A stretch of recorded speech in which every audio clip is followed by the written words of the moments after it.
நண்பர்கள் அனைவரையும் தமிழன் எக்ஸாம்ஸ் யூடியூப் சேனலுக்கு அன்புடன் வரவேற்கிறேன். நாம் மெட்ராஸ் ஹைகோர்ட்டோட ஸ்கில் டெஸ்ட் வந்து நேற்று முடிச்சாச்சு. ஸோ இப்போ எல்லாரும் அதோட கட் ஆஃப் மார்க் எவ்வளோ வரும் அப்படின்னு சொல்லிட்டு வெயிட் பண்ணிட்டு இருப்பீங்க. நம்மளோட சேனலில் கம்யூனிட்டி டேப்பில் இந்த மெட்ராஸ் ஹைகோர்ட்டில் நீங்கள் எவ்வளோ கட் ஆஃப் மார்க் வாங்கியிருப்பீங்க அப்படின்ற ஒரு கொஷினும் எத்தனை மார்க்ஸ் எடுத்துருக்கலாம் அப்படின்றதுக்கான ஒரு 5 ஆப்ஷனும் இருக்குது. ஸோ உங்களோட மார்க்ஸ் என்ன அப்படின்றத கன்ஃபார்மாக ஓரளவு கன்ஃபார்மாக நான் கவுண்ட் பண்ணேன். இப்போ உங்களுக்கு பிரிண்ட் அவுட் எடுத்து கொடுத்துருப்பாங்க இல்லையா? பிரிண்ட் அவுட் எடுத்து கொடுக்கும்போது நிறைய பேர் செக் பண்ணாங்க.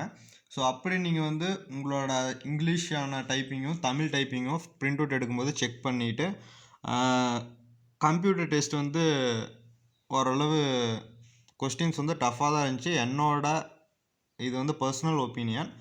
ஸோ அந்த கொஸ்டின்ஸ்லேயும் உங்களுக்கான மார்க் வந்து எவ்வளோ வந்துச்சு அண்டு ஒரு சிலர் வந்து ஈஸின்னு சொன்னாங்க கம்ப்யூட்டர் டெஸ்ட்டு. ஸோ அவங்களுக்கு எவ்வளோ மார்க் உங்களுக்கு வந்திருக்கு அப்படின்றத அந்த டோட்டலாக 275க்கு உங்களோட மார்க்ஸ் என்ன அப்படின்றத கம்யூனிட்டி டேப்பில் நீங்கள் வந்து போஸ்ட் பண்ணிடலாம். அப்புறம் உங்களுடைய இன்ஃபர்மேஷனுக்காக மிஸ்டேக்ஸ் அண்ட் மார்க்ஸ் பார்த்தீங்கன்னா தமிழில் ஒரு மிஸ்டேக்குக்கும் 1.25 மார்க் அப்படின்றது ரெடியூஸ் பண்ணுவாங்க. இங்கிலீஷ்லேயும் ஒரு மிஸ்டேக்கும் 1.25 மார்க் அப்படின்றது போகும். தேவையில்லாமல் ஒரு சில இடங்களில் வந்து நீங்கள் ஜஸ்ட்டு அந்த புள்ளி வந்து வச்சுருந்தீங்க அப்படின்னா மேலே வைப்போம் இல்லை இன்னு கேட்குற புள்ளி வந்து ஏதாவது ஒரு இடத்துல கை ஸ்லிப்பாகி வச்சுருந்தீங்கன்னா அது கேப்பில் இருக்கக்கூடிய பட்சத்தில் அது வந்து ஹாஃப் மிஸ்டேக்காக போகும். வேறு ஏதாவது எழுத்து மேலே இருந்துச்சுன்னா மட்டும்தான் அதை ஃபுல் மிஸ்டேக்காக எடுப்பாங்க. அவ்வளோதான் ஃப்ரெண்ட்ஸ். நீங்கள் கம்யூனிட்டி டேப்பில் எப்படி ஓட் பண்ணணும் அப்படின்றது இருங்க நான் உங்களுக்கு சொல்கிறேன். ஃப்ரெண்ட்ஸ் இதுதான் வந்து நம்ம சேனலோட ஹோம் பேஜு. இதில் வந்தீங்கன்னா இதில் நம்மளோட சேனலில் என்னென்ன வீடியோஸ் எல்லாம் இப்போ ரீசெண்டாக பப்ளிஷ் ஆகிருக்கு அப்படின்றத பார்க்கலாம். அடுத்தது ப்ளேலிஸ்ட்டு அண்ட் அதுக்கு அடுத்தது பார்த்திங்கன்னா கம்யூனிட்டி டேப் அப்படின்னு சொல்லியிருக்கோம்.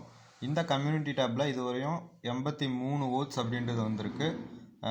பார்க்கலாம் ஃப்ரெண்ட்ஸ் எத்தனை ஓட்ஸ் அப்படின்றது வருதுன்னு. போன தடவை இந்த கம்யூனிட்டி டேப்பில் கிட்டத்தட்ட ஒரு 200க்கும் மேற்பட்ட ஓட்டுகள் வந்துச்சு. ஸோ அதை பேஸ் பண்ணி தான் கட் ஆஃப் எக்ஸ்பெக்டட் வீடியோவும் நான் பண்ணியிருந்தேன். கிட்டத்தட்ட ஓவராலாக அதுக்கு ஈக்குவலான கட் ஆஃப் தான் வந்திருந்தது. ஸோ இதுவரையும் நிறைய பேர் ஓட் பண்ணியிருப்பீங்க. ஓட் பண்ணாத ஃப்ரெண்ட்ஸுக்கு உங்களுடைய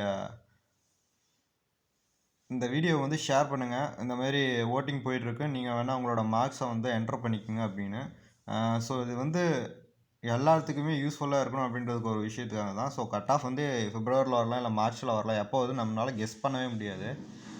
ஏன்னா அவங்க எக்ஸாமே வேறு லெவலில் நடத்திட்டாங்க. ஸோ வெயிட் பண்ணி பார்க்கலாம் ஃப்ரெண்ட்ஸ். அவ்வளோதான் இந்த வீடியோ. வேறு ஏதாவது இதை பற்றி உங்களுக்கான எக்ஸ்ப்ளனேஷன் வேணும்னா சொல்லுங்கள். தேங்க்யூ ஃபார் வாட்சிங் திஸ் வீடியோ.